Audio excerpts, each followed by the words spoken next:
Hello, welcome to STH English. Pakistan's Deputy Prime Minister and Foreign Minister Ishaq Dar has had a remarkable trip to Bangladesh, a country that has been on the side of Pakistan, and then the bilateral relations took a nosedive and became a thorn in the side of both the countries.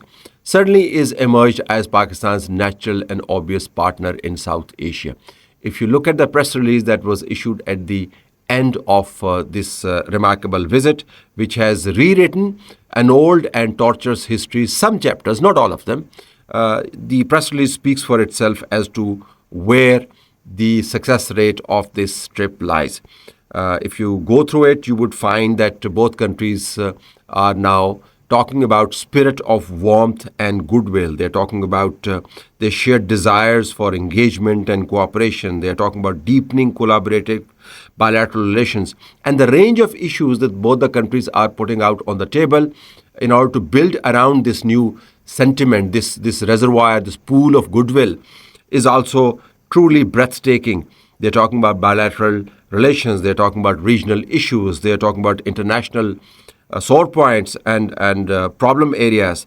Bilaterally, they're talking about trade, they're talking about investment, they're talking about agriculture, education, health, energy, connectivity, people-to-people contact, culture, tourism, and disaster management.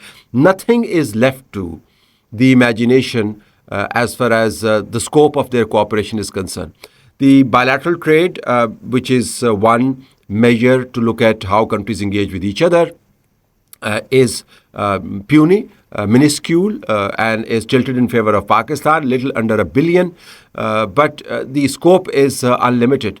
Pakistan also offered Bangladesh some concrete openings and windows to build people-to-people contact and also create a new camaraderie. And this would take shape in the shape of scholarships given to the Bangladeshi students who come and study medicine here in Pakistan, and also there is some medicinal help that is also being made available. They are talking about Pakistan-Bangladesh Knowledge Corridor, and they are also talking about pegging their ties towards a shared goal, which is peace, stability, and prosperity in South Asia. Here comes the rub for India. India, of course, like to dominate South Asia through a process of bilateralization, by which India meant that each country has to engage with Delhi bilaterally on Delhi's terms. And because you had Hasina Wajid sitting in Bangladesh as an extension of Delhi's influence and practically working like an extension of New Delhi's High Commission in Dhaka, that seemed to be turning out to be true. Bangladesh is one of the most populous countries, Muslim countries in the world. It has deep economic influence. Its textile sector is huge. And its economy, despite its latest transitions and the change of tectonic plates inside Bangladeshi politics, is still resilient and is projected to grow at 5.1%, which is quite significant considering what Bangladesh has been through. So this country of great weight and strategic importance was being used by Delhi as its doormat. And ever since, Bangladeshis took matters in their own hand and threw out India's anchor just across its borders. That is Bangladesh, represented by Hasina Wajid.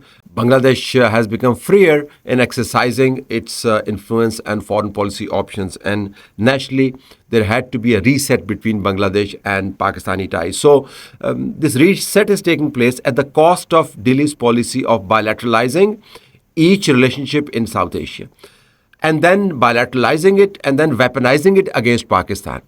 And then not just bilateralizing and weaponizing it against Pakistan, also Indianizing South Asia.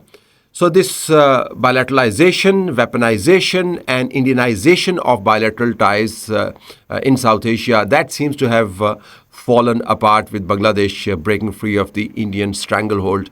Pakistan now wants to mutualize ties with Bangladesh. Pakistan wants to SAARCize ties with relationship. By SAARCize, I mean we are talking about SAARC to be revived. We're talking about OIC to be strengthened. So regional and extra-regional and global mechanisms where big powers do not kick around the small powers, and principles and equality of treatment is endorsed.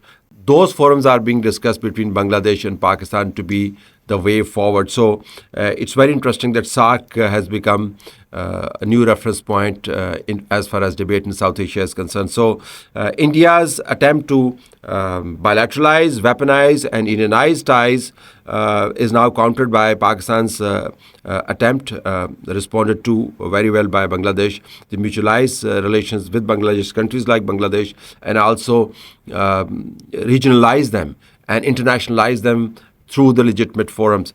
Not all is well, obviously. Bangladesh was able to put in its favorite para in the press release, talking about the 1971 issues, division of assets, transfer of foreign aid, cyclone victims, repatriation of the stranded Pakistanis, popularly known as Biharis. And apart from that, they called for an early resolution of these issues as well. This is a standard para. Bangladesh itself has rewritten its own history. Ever since they threw out Hasina Wajid, much of what was done and happened in that unfortunate part of the subcontinental history around 1969 to 1971 itself has been brought into question in Bangladesh. But Pakistan did the wise thing as far as this paragraph's mention is concerned, didn't raise any objection to it, didn't modify it. We showed respect to other countries' sentiments. And Bangladesh present government also must have felt relieved that their standard policy as far as Pakistan is concerned got mentioned in the shape of a para, even though this para is put towards the end of the press release. But you need to look at the press release in its totality. And the totality of the sentiment is very positive. India is welcome to engage with all countries at par with the international relations. And I think Indians are increasingly coming to terms with the new realities that are emerging, what the Chinese call the requirement of the new era. In the new era, you cannot be the sole spokesman for a region as large as Southwest Asia and South Asia is. There are big countries out there, and Pakistan and Bangladesh cooperation shows that it's not just India, which is a big country. Others are also claiming their legitimate space.